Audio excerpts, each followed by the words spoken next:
A unified champion here.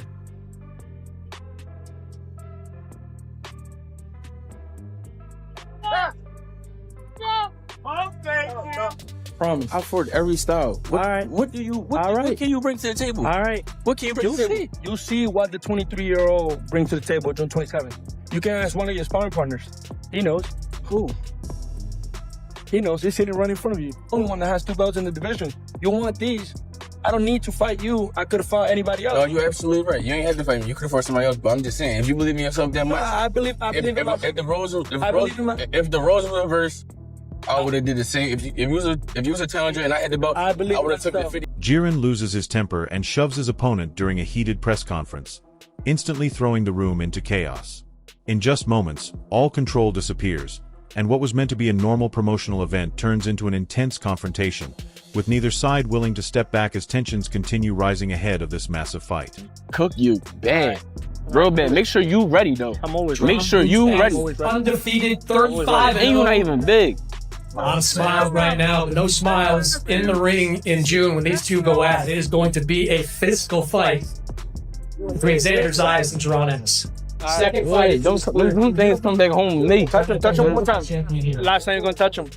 Last time you're going to touch him. You ain't going to do nothing. I ain't going to do nothing. Yeah. The press conference had already set the stage for a fierce rivalry, with both fighters openly comparing themselves to one another and refusing to show any respect. Both camps strongly believe they match or surpass the other in speed, power, and skill, turning the event into a direct battle of egos where both men are already promising complete destruction before fight night. An athletic fighter like me either. I'm as tall as him, I'm as fast as him, I'm as strong as him, and I'm gonna show him June 27th. Coach, what do you think your advantages are going to be in this fight? My advantages?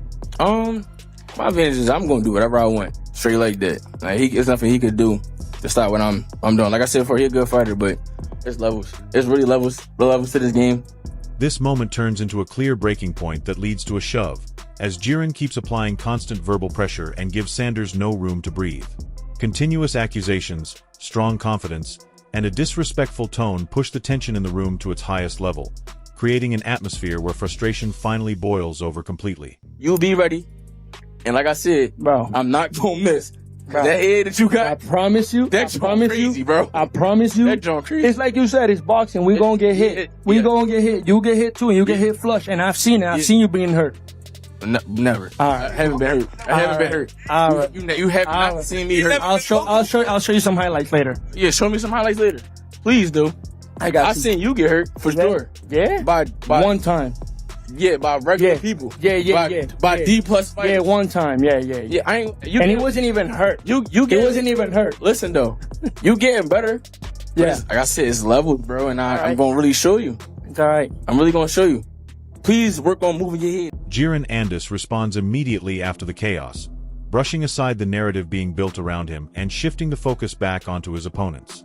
He claims the media is overstating and twisting the truth, insisting that he rarely takes real damage while his rivals often leave the ring clearly beaten, reinforcing his strong confidence in himself. He was trying to talk about me. I don't know. These guys, this is what I be telling these media, y'all media guys be pushing this narrative that I be getting hit all crazy, this, that, and the third. But if you watch these guys, yo, when I tell you these boys be getting hit clean, I'm talking about clean. They live out the ring with hickeys, knots, cuts, bleeding. Bro, you watch any of my fights, bro.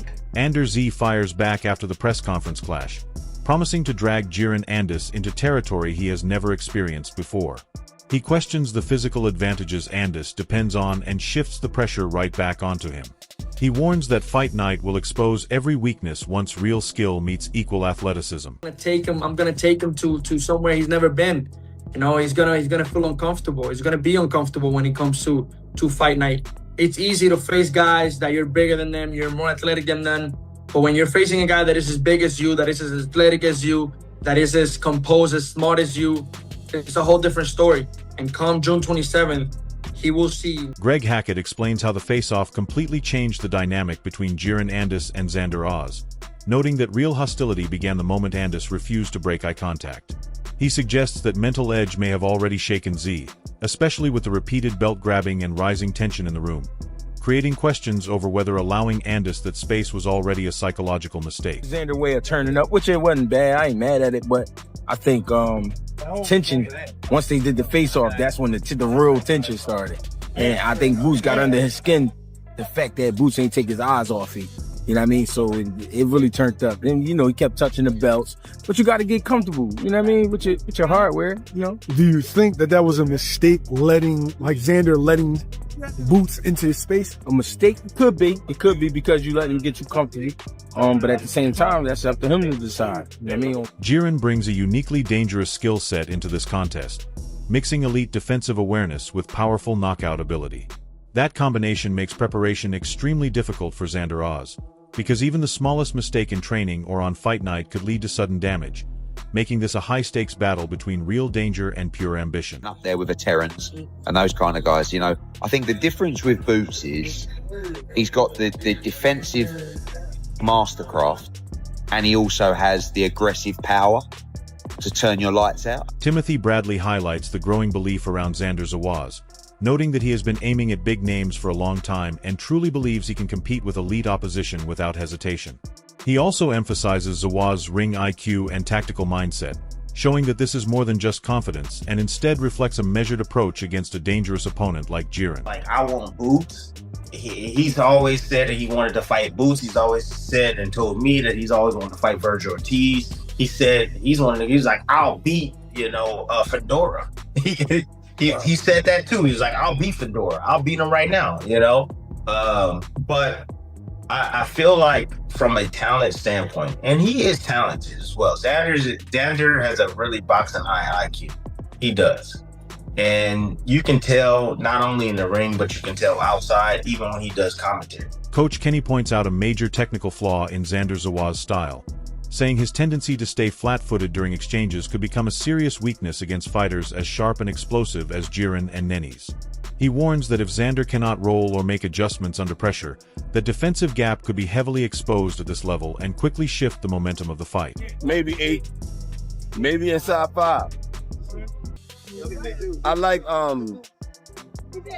what's his name? Xander. I like him, but I noticed something with him. When he in the office mode, his head's just sitting there. And you can go back tonight, watch all of his highlights. He don't know how to roll punches. He blocked pretty good. Roy Jones Jr. gives strong praise to Jaron and Ennis, describing him as a fighter who not only has natural talent but also understands exactly how to apply it when the pressure is highest. By comparing aspects of Andis' style to his own, Jones adds real weight to his view, suggesting Andis has a rare ability to adjust during a fight and solve problems in real time, making him a very difficult challenge for anyone in the division. Jaron, again, a guy that's actually knows what he's doing and knows how to fight, has talent too, but knows how to use his talent. Therefore, it's nothing to break down. And I think they'll find that out come this next fight. Does he remind you of yourself at all? A lot. How so? Well, he got so many things he can do. He know how to change things up on the spot. Where you can be able to adapt. Greg Hackett puts forward a sharp and bold take, suggesting the mental battle may already have a winner before the opening bell even sounds. He argues that Jaron Ennis may have already disrupted Xander Zayas psychologically, turning his confidence into pressure and uncertainty. Hackett pushes a controversial angle, claiming the fight may already be unfolding in the mind before either man steps into the ring. Shit, you want to know how? It's a little lesson in manipulation. Huh? It's a little lesson in manipulation. He already won. Xander, you done. Xander Zayas responds with calm self-assurance and steadiness, showing complete trust in his own abilities while embracing the pressure that comes with elite expectations. Backed by endorsements from respected figures, he positions himself as a well-rounded fighter ready to take over the division. This moment reinforces his mindset heading into a dangerous contest, sending a clear message that he is prepared and unaffected by reputation. Great relationship with him, and obviously those words mean the world to me. From somebody like him, what he means to the island and to boxing, it's amazing. So again, like he said, I could fight, I could box, I could do everything in there. And inside that ring, I'm the natural 154 pounder. So I've been here for a long time. Jaron Boots Andis reinforces his ruthless mindset, and the force of that belief carries real significance. He is not just speaking about winning rounds, but about stopping every opponent placed in front of him. That level of certainty places heavy psychological pressure on Xander Zayas, as it signals Boots fully expects a breakdown inside the ring. Even the way he speaks shows how settled he is despite all surrounding doubt. This kind of conviction can either create total dominance or collapse once real fight pressure arrives. The matchup increasingly feels less about pure skill and more about who mentally breaks first. We'll stop him. Absolutely Everybody not. will go down. Absolutely not. Everybody will go down. Absolutely not. Why do you say that? Cause this is so much that I see. That I know for a fact that I know he's not going to take this. Cool. I'm glad you think that way. Terrence Crawford offers a measured but honest reality check, framing this as a genuine step up for Xander Zayas. While he acknowledges the drive and belief on display, he also raises real concerns about experience and readiness. Coming from a fighter of his caliber, that perspective carries weight because it comes from actual championship experience rather than outside noise. It reinforces the idea that ability alone may not be enough when entering deep waters this early. The perception shifts slightly toward viewing Xander as bold, but potentially pushed into a level where seasoning could ultimately decide the outcome.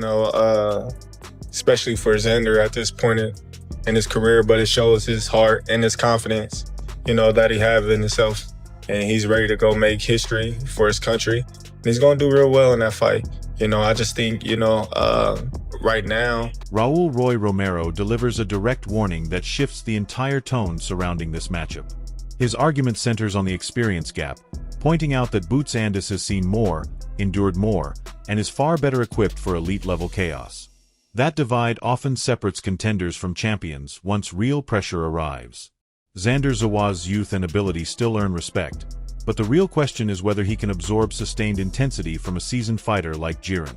As views accumulate, the fight is framed as potential raw ambition clashing with proven experience, building anticipation heading into fight night. It's hard to really go against Boots because on that one with specifically Xander, I feel Xander's still young, Boots is a lot older. And Greg Hackett frames this as a clash of contrasting styles and physical tools, pointing to Xander Zayas' size, youth, and durability against Boots' sharpness and timing.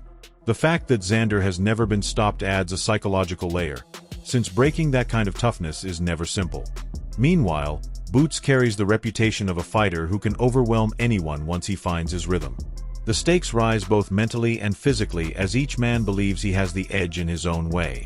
That shared confidence is exactly what makes this matchup so volatile and difficult to predict. Xander is big, young, strong, skillful, and he not afraid.